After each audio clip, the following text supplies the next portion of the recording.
Welcome everyone to Two Loose Cannons, the podcast that has stumbled out of the Easter weekend like your cousin after 5 mimosas, a backyard egg hunt gone feral, and we're sticky, full of sugar, bad opinions, and running purely on leftover ham and impulse. It's Tuesday night, the public holidays are gone, your work motivation's missing, and we're here to make it worse or better, depending how loose you like it. I'm Liam. I'm Ross. So where would we like to start? We'll start with the first shot. What do you reckon? Yeah, I reckon first shot. Well, I want to have the first shot at this. Mac Andrew, Gold Coast. Did you see on the weekend I did see that massive Mac. ridiculous brain fade again? Yes, Big Mac. He was flexing the muscle and... It's all good, well, to flex the muscle, but make sure you're doing your defending duties right. As you'll see by the clip we're about to show, he clearly leaves a first-year player unattended in the goal square. In the goal square. And he was left scrambling. He was in the vicinity, just didn't pay him no respect. He allowed him to kick a goal, and then he was unhappy about it again. It's like his failures, he wants to make up for it through aggression, this new hard edge that Hardwick wants to show. Pistons, Detroit Pistons. But it's fake tough. It's fake tough, and they got beaten up, the whole entire team, by a bunch of kids, the youngest team we've seen for 25 years. Yeah. And what at the point, he gives away a second goal by doing what he does, and they lose by 2 goals. So, 11 points. You take those 2 off the scoreboard, they win. That's right. So, look, he's trying to build something, and, we just see another team, of Gold Coast team, come down to interstate and fail again against a team they really should have beaten easily. Whether they stepped onto that ground thinking it was going to be easy, or whether this is the Hardwick effect, because even his great Richmond teams would go to Marvel and lose, because he came out many times and said, we hate playing there. I don't know whether that sort of statement rubs off on his players. He does, but they were building something nice this season, Debatable, the Adelaide game. Should have lost that. Well, but they were 4-0 leading into this weekend. And dropping that game against Richmond, where does it lead them? Does it mean that they have that yearly fall off after a good start? Maybe, but I don't think it hurts him at this point. It hurts him if this was just back half of the year and we're around 18, 19, and they're sort of in that mix to top 8 and, every win counts. I think it hurts them then. You can recover now. You can't recover if it's around. You can, but that's 4 points drop. That's they right, it is. Written that in the book with pen, not pencil. Absolutely. And I say to you, if you're going to do that sort of thing, do it now when you know where you sit, because you can always fire up the second half. As we saw Brisbane last year, they lose the first 5 and then all of a sudden they pick it up, they run with it. Second half of the year is good. But, I agree with you. Gold Coast, it smacked of the old Gold Coast. And this is what we do. If they're going to keep this nonsense, this fake toughness up, the media will be on their back all season, waiting for them to implode. They're a story waiting to happen. I think the problem is it's the wrong person trying to play tough. And nothing against Mac Andrew, but it just doesn't look right. No, he seems to be the only one that seems to be doing this fake toughness after he gets... It seems to be every time he gets beaten by his man. And that who knows whether it's Hardwick getting in his ear saying, you can't allow this, you can't. You're going to have to fire up. We need you to be a leader, or we need you to show that you're not going to be beaten. So it's hard to tell internally what's going on, but I agree with you. It doesn't look... Some of the antics just don't look good for him. They're embarrassing, and they're going to bite him on the backside if he's not careful. Well, why don't you tell us what you think? I'm going to drop the video and leave us a comment. Let us know what you think. Am I being too harsh? No. Where's Gold Coast heading? Is this fake toughness real? Yeah. I think it's exactly that, fake.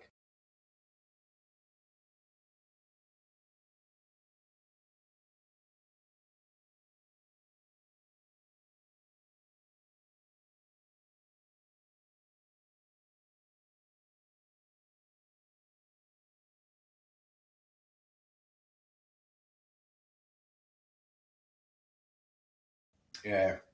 Well, look, for me, my biggest disappointment, I tossed it up, actually.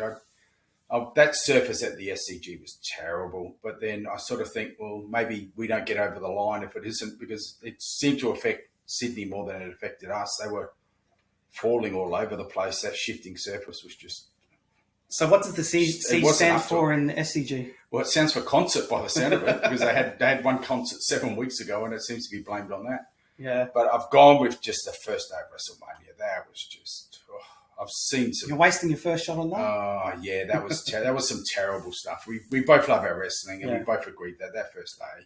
The build-up, it warned us. So I'm not as disappointed as what you are because of the build-up. I'm only disappointed because it's WrestleMania, and we always expect the best from WrestleMania. Agree. Some of the other pay-per-views don't always deliver, but WrestleMania, I won't say year in, year out, because there have been terrible WrestleManias previously. And there's always been the way that the WWE model has gone, there's been a good WrestleMania, then there's bad WrestleMania. Good WrestleMania, bad. And there was a line that Vince used to say that not everything needs to be good.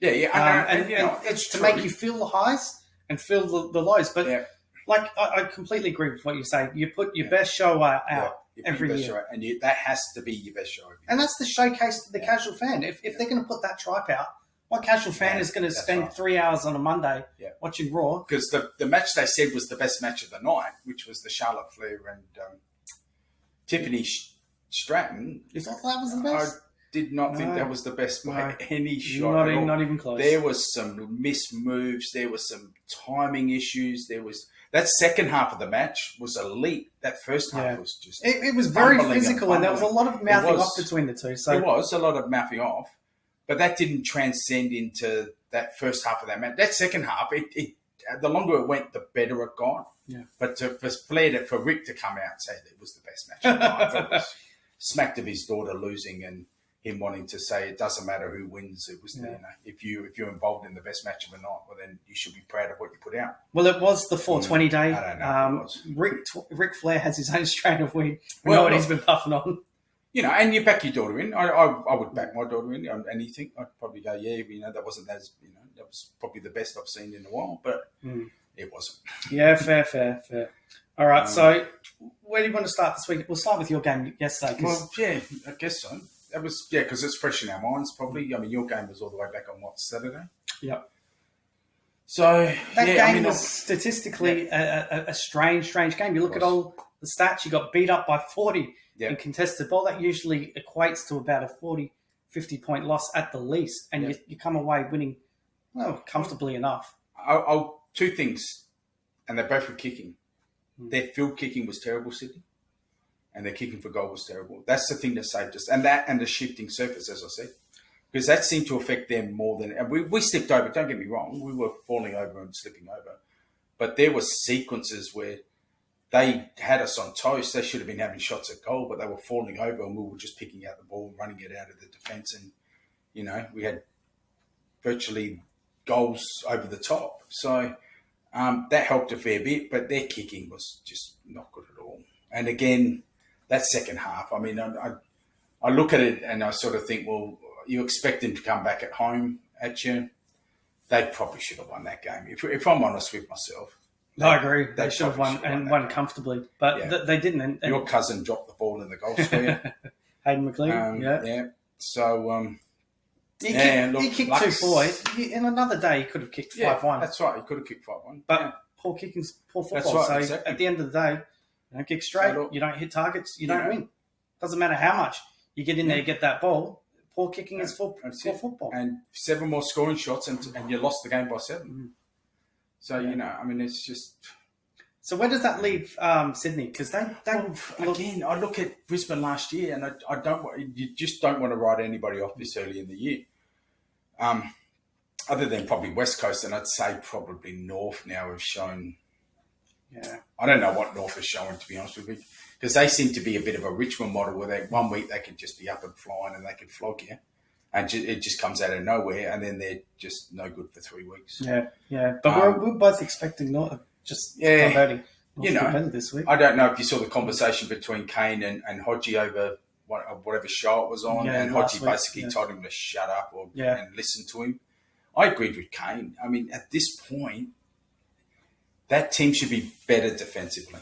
Absolutely should be. And Clarko, if he's the master coach that everybody thinks he is, and I think he is. I know that we disagree on this a bit. You don't think he is. I think that you can't win 4 premierships the way they've won it if you don't know something about the game. But I would have thought North Melbourne defensively would have been a lot further down the track than what they are now. They're shocking. But have a look at the players they've got in those roles. Toby Pink, is he well, no, AFL level keeper? We say about effort. We spoke last week about effort. Effort is the one thing that you don't have to. Toby Pink brings that effort, but he just doesn't have what it don't takes. have the school. Griffin Lowe brings effort, doesn't have what it takes. Yeah, but that's about linking up. It's about knowing your role. It's about who's helping you out. Is there someone there? But also, what's known with Clarkson teams is it's a team defense. I'm not sure they're getting that from their midfield. No, they're not, and it should be better. This is what, year 3. Mm-hmm. Now, I understand he loses half a year, most of the year, that first year with everything that goes on. So you're probably not as advanced as what you'd like to be. But still, I mean, the talent, they've got some good talent. But this is going to be a long term. Yeah. And the fact that they bring in players like Darling, though, and you bring in players like Parker, I understand what they bring training-wise, voice on the field, but they're only going to be there for 1 or 2 years. Then they need to bring someone else in. And, they're not building that cohesion. Everybody seemed to look at that Brisbane model when they were a young team and they brought in some experience in Hodge and a few of the other players that they brought in. And that seems to have got him a little bit further. Going around as long as he's playing good footy, I think you keep him. I think as a key forward. You don't think his chasing is letting them down? Of course it is. Of course it is. And again... And that's why West Coast weren't bothered when he leaves, because, it's just... Defence this year, I've noticed more so than anywhere, starts in the forward line. So someone like Darling, someone like a Parker. It costs you. Yeah.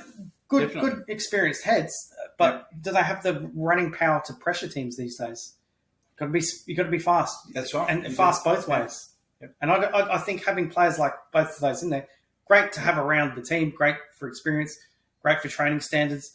But what they'll deliver on the field is, again, good with the ball, but defensively, I think they're weak links. You can't have defensive weak links. That's right. Anymore. You can't. And for a young team, this is about showing them and having leadership on the field. It's not about having elite players. They're certainly not pushing for now. No. This is a longer-term vision. Whether Darling plays another year, I think as long as he's kicking goals and he's playing all right, then you keep him. But if he's not, then you've got to make those hard decisions of what you're going to do. You're going to move on. Or do you bring him through the VFL where he can also bring through that younger, a bit of a playing coach on the field where he can bring through those younger players? I see more value in that than keep him hanging around any more than this season in the AFL team. But then you speak to people at Sydney and they'd love to have Parker back because that's what they lack on the field. They lack that leadership. And that'll be the one thing that most of the experts are saying is they just don't have that on-field leadership. Yeah. So when teams are coming, they can't seem to arrest it like they did previously. Now, that's part injury, obviously, because they've got some good talent sitting on the sideline. But at the end of the day, he's not there, and you've got to find ways to do it. And I always say, and we go back to what I said last week about Neil Bullen moving on from Melbourne, they miss him. And their loss is your gain. Yep. And that's the same with Sydney and Parker. I think him walking away, because it was the years, it wasn't that he wanted to leave. It was the fact that North Melbourne were willing to offer him multiple years and Sydney weren't. Yep. So he leaves. And then that leaves that leadership role on the field that's just not filled anymore. And when you have a change of coach, Cox, you need those heads to be able to sell that message to the youngsters, keep them playing to the new game style. Yep. Because the Sydney in a whole are still a very, very young team. Yeah. They've got their experienced heads, yes. Got a good core in the middle, but they've also got a lot of young kids. Yeah. And I think what you make now, I think the Chad's gone. Yeah. To me, he's playing like someone who's going through the motions a bit. But you take Goulden out of that midfield, and it puts a target on his back. And you guys targeted him very well yesterday. That's the thing, though. You can't. Sydney's top end talent is very elite, and when that talent's not there, you can see they're lacking. But watch out if that talent when it all comes back and they get a few games under their belt. I mean, you saw what happened when Butters came back. How much difference he now makes the port. Massive. So he comes back during the St Kilda game.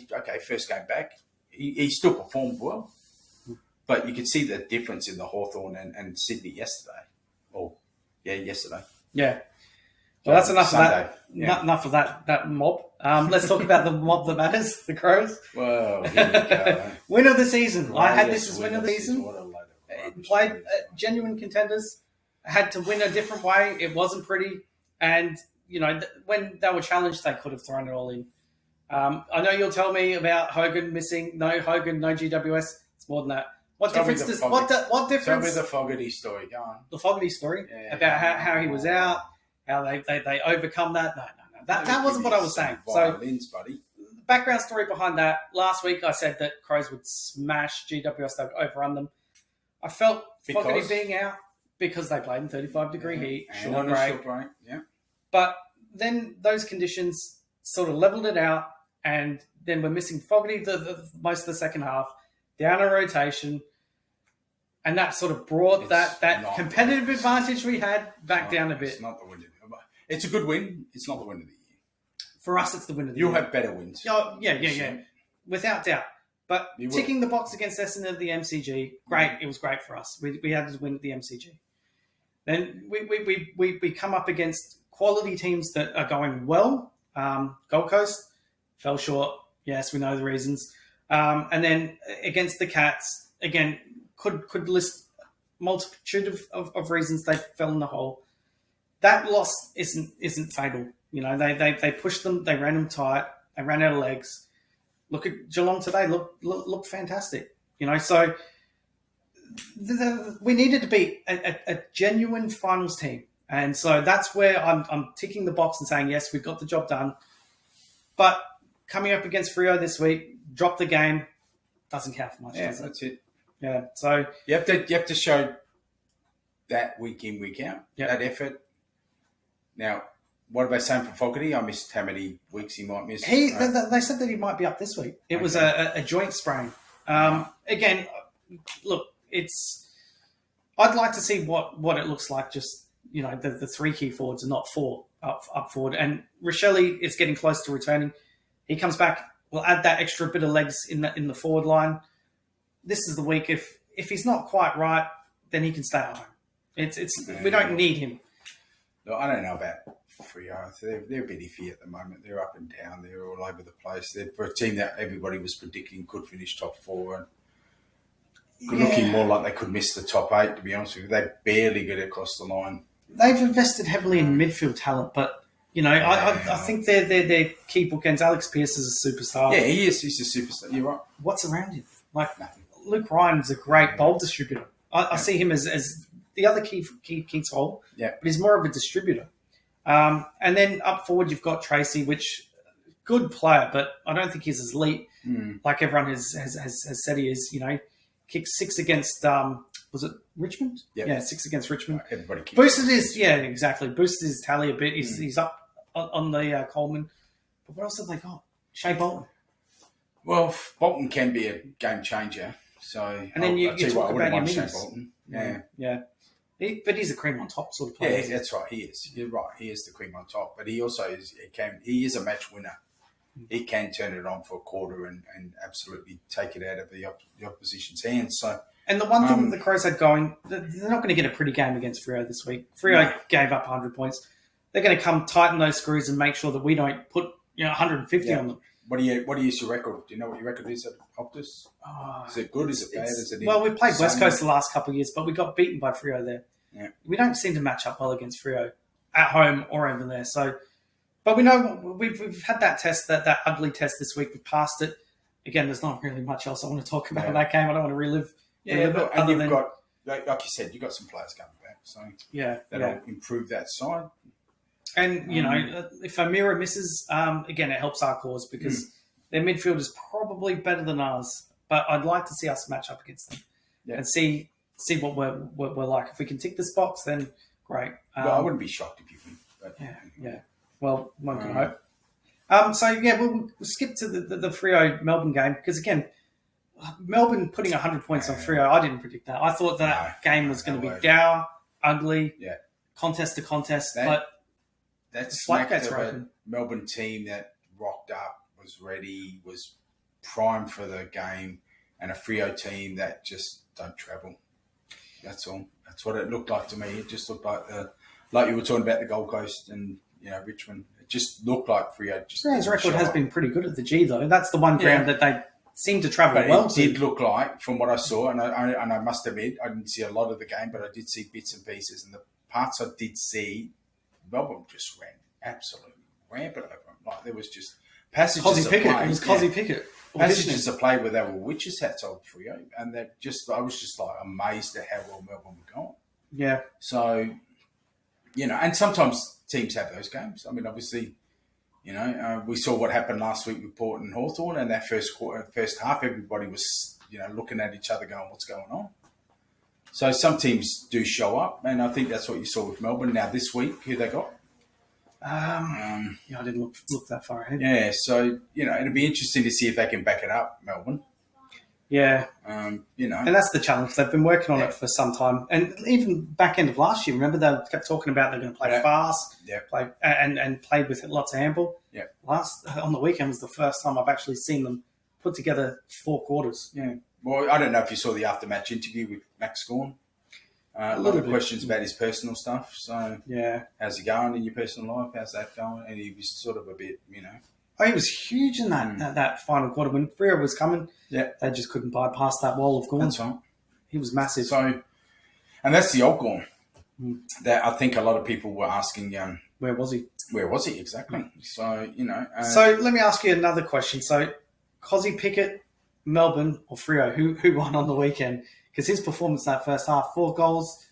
I think it was about 13, 14 disposals. I sent you a message 300 metres gained. That said something like Cozzy's going to look great in a Power Guernsey next year. Not a chance. He's changed his manager to from SA base to WA base. Look, it would not surprise me if come next year we find Petrarca looking for the door, maybe a few others heading like that a way. full scale clean out. Yeah. And teams need to start thinking about that now. Tasmania. Yeah. This is the last year you can sort of pull that pin. If he's got the choice and he's looking at I don't want to say sinking Melbourne, but if Petrarca leaves and a few of the others leave as well, it seems like May and Lieber are getting injured more and more often, and that's their that's their absolute pillars down back. Yeah, and it's a huge difference they make. Exactly. So he could see the writing on the wall. He might look around him like Neil Bullen did, I think. And he looked around him and went, maybe it's time to go. Yeah, and they really do sort of need to think about rejuvenating. They've got some good young players. Like there's 3 or 4, Caleb Windsor, Langford. They look like they've got huge futures, but they're too top heavy with experience and older players. So they need to start thinking about turning that over. So you wanted to talk about Western Bulldogs and St Kilda a little bit about that. Look, I was surprised at how poor St Kilda were and how good the Bulldogs were. Now, from watching it, it just looked like St Kilda just didn't show up. I just couldn't put my finger on. But then I remember that prelim final against us at Adelaide Oval where we thought we were just going to show up and win it and move on to the grand final.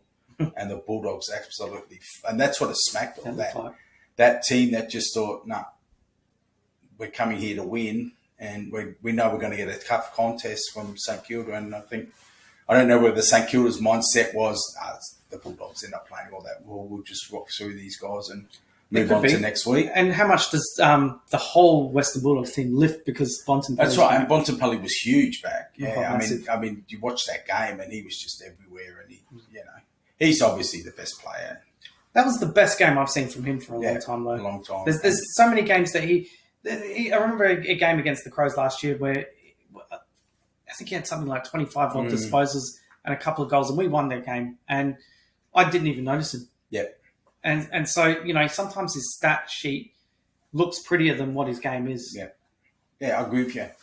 Yeah, but last night he had noticeable difference. And he had mates. Yeah. And when Darcy goes down, I thought, what are they going to do here? Because Norton's not in great form, and they sling old mate from just lost his name. I'm trying to think of it. Yeah, from down back to forward, and Rory Lobb. Lobb. They lob. Yeah, Rory up forward. Yeah, and although he's kicking, I don't know if you saw some of his shots on goal, but he was plugging a hole and he was taking some good marks, and he was, He was in there. He was on the ground. He was tough and hard to get past. He wasn't letting it out. Maybe that's exactly what they wanted. Just someone that would hold it in. Yeah. Because the way they're structured up, they need that tall guy to kick to. Yeah. So, and I don't know what your thoughts are on Hugo Hagen if you want to touch that, but sounds like mental health. Yeah, but it was more from what he said the coach said after the game, where he said that's in the AFL's hands without even being asked the question about him. Like he just offered it up. He knew it was coming. Yeah, and I thought, wow, Beveridge has just gone whack and just basically said we've had a gutful of this. What can they do without saying anything? Yeah, they can't do anything now. Well, it sounds like the thing that gets me is, from what I hear from the Hugo Hagen camp, it's Beveridge is the problem. And they basically went to the board and said, if he's here, we're not. Now, that's where all the rumblings were about, do they keep him? Do they re-sign him? Do they do this? Do they do that? So obviously they've made their choice, which is great. If that's the way they want to go, and Luke Beveridge is their man. But then you hear, I don't know how much of what came out midweek about him going to North Melbourne. Yeah, he shut that down pretty quick. He did shut it down, but that doesn't mean he's not going. No. We've had plenty of people shut things down quickly. I don't know where that rumour has come from. Well, it came. I'm just trying to think. There was something about someone had spoken to someone and said, "Would you approach him?" And they went, "Yeah, sure, we'd approach Luke." And it came from it's just like a conversation. Yeah, just not off the cuff conversation. Because from what I understand, they're still pretty happy with the way North Melbourne's going in Clarko. So they're building, and that's it. And you don't throw someone like Clarko out, because I think the essence of what Hodge was trying to say to Corns was between 2008 and when we won our next one in 2013, there were some poor years, but he got us back up there. Yeah. So that was the essence of what Hodgie was trying to say. You've got to give him time. Like, we floated from 9, 10, 11, 12, where we were just going nowhere, and then all of a sudden, bang, we were up there. And I feel like the Bulldogs don't really want to part with Beveridge, just for the simple fact that they still feel indebted to him for delivering that premiership. But that side, how many premierships should they have won? Well, I think at least... Well, they were leading at half-time against Melbourne. Mm-hmm. That was, 21? Was it 2020? 21, 22, 20. They won the... Yeah, no, because Richmond... Yeah, one of the COVID years. Yeah. We'll call it one of the COVID years. Yeah. Yeah. I'm just trying to think what year it was. No, because I think it was 21, but I could be wrong. Yeah. They were leading at half-time, and then they get overrun. They have a poor year the next year. And I don't know whether they've really recovered. They've snuck into the 8 barely a couple of times. That list achieved so much so young. So you thought how far they could go. Some of that hunger dies down, doesn't it? And sometimes it's not always the best thing for young sides to win that premiership. Should have that slow build and then boom, explode. Maybe grab 2 or 3. You know what? Losing a Bailey doesn't help. No, it doesn't. Him walking away. There's been a few players who thought Dunkley's walked away. So, I mean... Yeah, they have leaked players. Hunter. Yep. You could name Daniel. Daniel. Daniel. There's a few. McRae. McRae. Exactly. Now you see Hugo Hagen doesn't want to play there. So there's something going on. There's definitely something in the background. Yeah, there's always been sort of murmurings that there's a discontent with Beveridge. Well, Beveridge seems to be behind every player that's leaving. Well, he likes to throw the team around, and players are more comfortable when they're playing the role. Yeah. There are very few players who like to be they want to be settled down. End to end. That's right. Yeah. Give me my role. Let me play my role. Let me do my best. That's where I play my best. That's where they're comfortable. And he seems to like to have 22 players who can play any position on the ground. Yeah. That's great for him, but you can't achieve. That's just unachievable. No, it is. But you've got to, and he has to know his players better than you or I do. Yeah. And he has to know the ones who are comfortable being uncomfortable in positions. So, and throwing a lob forward is not any great genius. I mean, he was playing forward for Freo. Playing him back was genius because, he seemed to be, everybody said, this won't work. And it did. It did. He got it to work. So, Frampton's another one. Look at Frampton. Dud for Port, dud for you blokes at Adelaide. Goes to Collingwood, premiership play. Yeah, I think he rode the coattails. Don't let me get started on that one. But again, he played his role. And I said to you, how many years did I say to you they need to put Frampton back when he was playing for Port? No, I agree, but I'd like to see Frampton back. And then you got him, and what did you do? Yeah, we put him back. You put him back. He was a great ball winner for us. And I said jokingly that he could have won a McHarry medal from fullback in our Sandfield team because he was putting up, 30 disposals every single week. Yeah. But his contest, one-on-one contests. And I think you put him in that Collingwood team, that midfield of Collingwood's, their forwards, they pressure really well, makes his job easier. The ball comes through, and he's an intercept defender. He's not a one-on-one defender. So, right place, right time for Frampton. Yeah. That's all we can say about that one. So, the other game today, do you want to touch the horse? I didn't get to see much of it. I watched the majority of it. It was a good game. It was just, it was two heavyweights going at it, punch for punch. And Hawthorn had their chances, definitely had their chances to snag that. Yeah. It was just the resilience and the hard work and of Geelong and just a few mistakes from Hawthorn. And it was, I want to say the umpiring was, I didn't think the umpiring was great. What way did it lean? It was more what they didn't pay than what they did. It's one of those games where I think there was a couple they let go that they shouldn't have. There was definitely a couple of highs and a couple in the backs that they just allowed to, it was either played on or just thrown up. Did it favour one way or the other? It didn't really. No? So that's why it's not a big issue. But I thought if anybody got the rough end of the pineapple, it was Hawthorn. Okay. That was my opinion. Yep. Now, I might be wrong. And there might I was just wondering if free kick Hawthorn was back. No. There might be people out there going, well, what about this one? But I'm not saying either team. No, it was pretty ordinary both ways. Ordinary, in my opinion. And don't they usually assign the best umpires to the best games? Well, yeah. Again, 88,000 people. This one big here TV smacked audience. of let's let the players sort it out. But you got to pay the obvious ones, and when you can't play the obvious ones, then what's your job?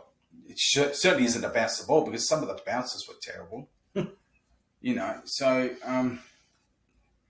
look, this should have been your first shot. Well, and you know what? The reason I didn't make it my first shot because I actually thought about making that my first shot was because you made it your first shot last week, and I didn't want to make it sound like we're going to be the umpire bashers. The umpire bashers every week in, week out. No. We're going to be the ones who are going to be slagging on the umpires. But across the weekend, I watched the majority of the games, and I thought the in the back rule had just gone because there were guys tackling and then just absolutely forcing their player to the ground, and it was either ball it up or play on. It was just so obvious that was they a were rule in to the me back. this weekend that I noticed that again it's at the discretion of whoever's nearby, but there's no consistency to it. So there's players that get absolutely rammed into the ground and nothing in it, and then the slightest touch while a player goes to ground, free kick, and it's frustrating when that happens because there's no consistency. And yet we got done for a dangerous tackle yesterday. I think it was William Drew. Got done for a dangerous tackle, and they showed the replay, and there was just nothing. There was nothing dangerous about it. In fact, if anything, he put him down as gently as you could put down a baby when they're going to bed, and yet the umpire still went because of the action more than the outcome. Mm-hmm. And I think even the Sydney bloke got up laughing at him, and William Drew said something to him about it, and they sort of had a bit of a conversation over it. And I just thought, well, where'd you pull that one from? Because it certainly wasn't there. No. And I guess sometimes it's about how well you sell it, isn't it? It is. And umpires are very easily conned into it. You see a player now, when they get tackled, put their head straight into the ground. Yeah. They're smart. They work out what's getting paid. And, we're, 6-7 rounds in now, players are starting to work out how it's being umpired. Saw that from the Wizard today. He definitely went lower than most and got his fair share of free kicks. Got his fair share of free kicks because he went lower. And that's, But the umpires know he's doing that too. And sometimes he gets his head removed and they just call play on. So it cuts both ways. Just a couple final things before we finish up the football. So where does this leave Hawthorn? They're still tracking well. And Geelong, are they contenders? Well, have to be. I think Geelong are contenders every year. It just seems like they always But genuine contenders. Yep, I think so. It'll be interesting when see, with Geelong, it tends to be around about that finals. You know, that where they have a bit of a where fade they have out. a bit of a fade out. Yeah. Although they've won one recently, obviously, and they're contenders every year, and they're perennial, you know, preliminary finalists, semi-finalists. I want to see the end of the year, like how they're tracking at the end of the year, because they can be just that. Like they flogged us last year, obviously, in that qualifying, whatever it was, final, and and then go out to Brisbane in the end. So, And you love what Mitchell's doing at the Hawks. Are they? Well, they're not as sharp as what they were last year. They're not, and again, Will Day. Yeah, I hate he's to a big harp part on of it. what they do. I hate to harp on it, but if they get him back in the second half of the year, they'll be all right. Yeah. They just got to win enough games, and I think they've got enough easy games coming up that they'll qualify. They'll qualify easily. They'll be top 3, 4. Yeah. And if they get Will Day back, then watch out. They'll be a totally different team come finals. Yeah. I tend to agree with that. So let's move, complete change of pace, back to the showcase of the Immortals, WrestleMania, or the showcase of the Bland this year. Well, you know, again, I just looked at it, and that championship game with Gunter and Uso was just like, what did I message it? I can't believe that was the finish. Yeah. Like, it was just. It's not the finish that I expected. No, it's not. And submission. You know, it's just, and for him to submit that way was just. Does it cheapen it the does. end of, yeah. It does. It absolutely cheapens it, because anything that anytime you think of Gunter, he's not the guy who taps out. Like, no. It was just, yeah. I'm absolutely, and that set the tone. I think that absolutely set the tone for them. But is that really what set the tone? Did you see the Hall of Fame leading into that? That set the tone. You saw the pictures? Yeah, it's just the pictures. It went far too long. They did it after SmackDown, and a lot of the talent were falling asleep. Yeah. That's not a great look. No, it's you're not. there to honour. But most Hall of Fames I find are snooze fests, to be honest with you. They're guys who just, you know. It used to be they were on their own night. You know, recording it straight after SmackDown. I think that was done because of COVID. And they've just left it that way. But it's obviously far too late for everyone. It doesn't work now. No, it doesn't. No. Should have it standalone night. Well, it started like at 7, used to 3 to 11. I think the problem here was that they had SmackDown on Friday night, and they had day one they had the first day of WrestleMania, second day of WrestleMania, so the Saturday, Sunday. So it was supposed to be this huge weekend of just, you know, and they just should have had the Hall of Fame on the Thursday then, leading into SmackDown and then going to the day one. They've done far too much, because then, you know, you think about what they've done. You know, they had the roast of Tony Hinchcliffe on it after. I don't know who would have stayed for that. No. And then you've got NXT. You've got, you know, it's just far too much. Yeah. And it just burnout, complete burnout. Yeah. Was there anything that what was your highlight? Because I'm struggling to think of one. I didn't mind the final match. The triple threat match. The triple threat. It was the showcase. I guess but like we spoke, and I said to you, the minute, call him what you want, your tribal chief, CM Punk's best mate, or Rollins' new manager, whatever you want to call him. The wise man. Give him some respect. As soon as he got in the ring, I knew he was double-crossing someone.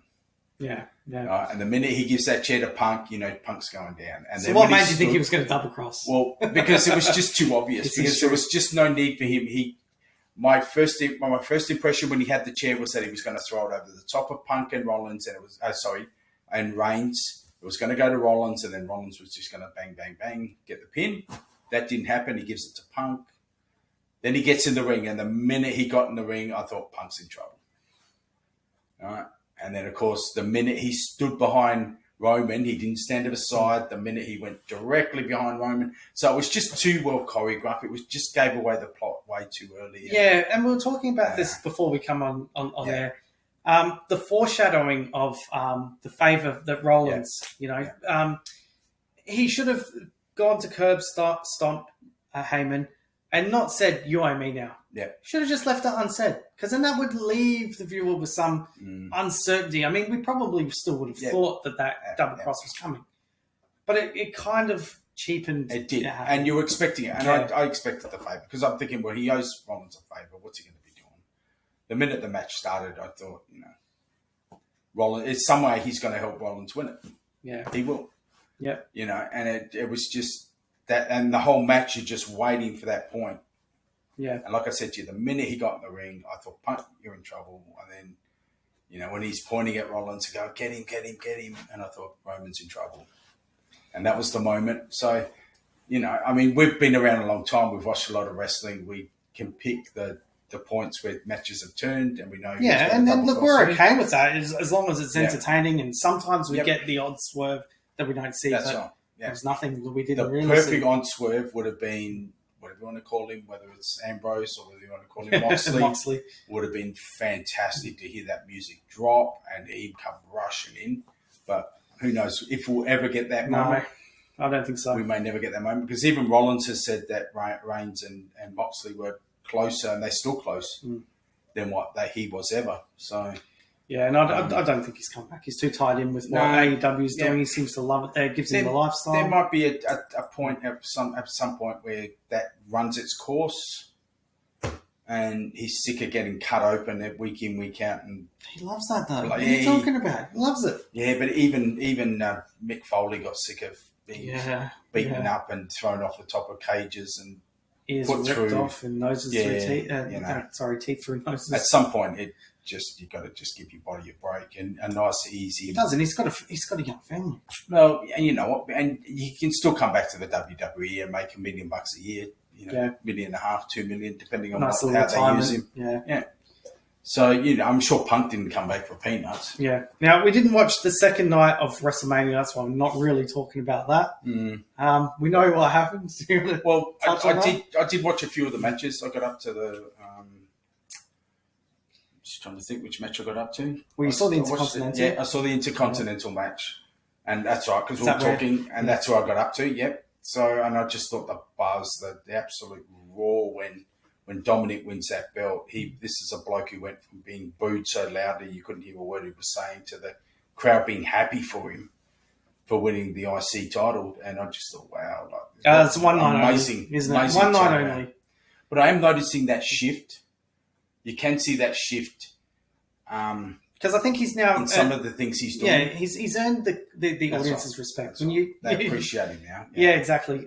When he first came in, he had no character. Now he's got character. That's what people want. And I don't know whether that's because Balor's become the heel in the group now. Yeah, he's the odd one pivoting out. around. That's right. He's the odd one out, and so you've got Carlito, and you've got the women's tag team champions, and you've got Dominic, and Dominic's saying we need to recruit, we need to improve, and Balor's going, no, we don't. I'm the leader. So I don't know whether it's the fact that he double-crossed Balor and they're thinking, great, this is fantastic, or whether they actually appreciate what Dom's doing. But like you said, it won't last. No. He'll come out with... hopefully he gets booed out of the building again. Well, and I love that. That's a reaction, but I'm starting to notice they did it to Charlotte. I'm starting to notice anytime they just don't want to hear from someone, they just drown them out. It's no longer just exclusively for Dom. So we won't touch on the main event. Maybe we'll touch on the next one. We know who won. But until we've both seen it, play out, we'll maybe touch on it next week. Yeah, we can touch on it next week. So, our final shot. So, last week, you predicted correctly. I predicted correctly. Did. So, sticking our neck out here, trying to keep 100%. I'm going to tip Sydney to travel to the Gold Coast and beat the Gold Coast. Those fake, tough Suns. That's interesting. Yeah, I don't think that'll happen. I think Gold Coast are a different team at home, but then you rightfully said you should have probably beaten them. So, Sydney was as good a shot as anybody. Look, Sydney can't fall behind any further, can they? Well, they've travelled pretty well. They went to Freo, beat Freo over there. So again, I say to you, Brisbane started 0-5 last year. So, exactly. And there's no shifty turf up at the Gold Coast. No, there's no shifty turf up at the Gold Coast, and it's likely to be. And apparently, it was 35 in Sydney on Sunday. So beautiful, over hot conditions, I guess. If they kick straight, again, they would have 7 goals, 7 more shots. They should have won Yeah, that game by 4 or 5 yeah, goals. that'll turn around. That'll turn around this weekend. I think accurately and beat Gold Your Coast. cousin dropping one in the goals week. I know, but he kicks that. I don't know if they get over line anyway. Well, they were still a couple goals behind. So who's your final shot? Well, for me, Carlton. Be wary of Carlton. Carlton. Okay. Carlton. I'm going to go with Carlton Geelong. I think that game today was more physical than I thought it would be. Yeah. And Geelong were vulnerable. Like if Hawthorn had taken their chances, they probably could have won that game. And you're liking the last couple of weeks from Carlton? Well, they've been easy wins, and with easy wins comes confidence. Now, Geelong are a different beast altogether. Now, I might be so far off the mark, and I may be walking in here next week with Geelong spanking Carlton, but I just get that feeling that they're just starting to roll now. Yeah. They're just starting to turn it around. And look, I kind of feel that Geelong are probably due a week where they're not tip top. Yep. And again, Carlton coming off the Good Friday match, short turnarounds. Yeah. And I think all these short turnarounds in modern AFL, they're becoming more and more harder to overcome because the competition is so cutthroat. That's right. And it was a short turnaround in a really physical game. So I think, I do think they're a chance here. Yeah, no, I definitely like you sticking your neck out in line for that one. That's a beauty. So I've only got one question for you, Liam. Yeah, okay. What's the difference between roast beef and pea soup? I don't know, tell me. Anybody can roast beef.